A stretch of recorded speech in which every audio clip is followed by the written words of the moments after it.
మరి honourable CM గారు, honourable ministers, honourable MLA గారు, ఇంకా కలెక్టర్ గారు, ఇతర పెద్దలందరూ ఉన్నారు.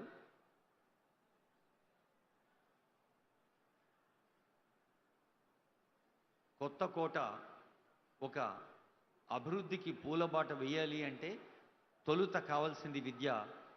ఎక్కడైతే విద్య, విజ్ఞానం, ఆలోచన, బాధ్యత కలిసి నడుస్తాయో అక్కడ మాత్రమే పరిపూర్ణమైన వ్యక్తిత్వం సొంతం చేసుకున్న ఫుల్ ప్లెజ్డ్ పర్సనాలిటీ అంటారు. పరిపూర్ణ మూర్తిమత్వం ఉన్న పౌరులు ఎక్కడుంటారో అక్కడ మాత్రమే ప్రభుత్వం ఎంతో ఆనందంగా ముందుకు సాగుతుంది.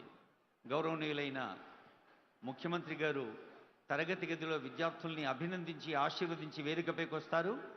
అప్పుడు అటు స్వాగత గీతం, ఇటు మనమందరం లేచి నిలబడి చప్పట్లతో స్వాగతం పలకబోతూ ఉన్నాం.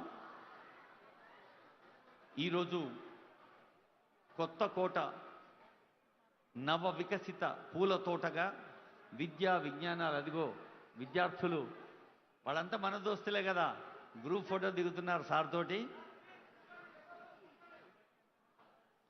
పాఠశాల భవనం అంటే కేవలం ఒక ఫిజికల్ కన్స్ట్రక్షన్, ఒక భౌతిక నిర్మాణం కాదు, అదొక బౌద్ధిక నిర్మాణం, ఒక నైతిక నిర్మాణం.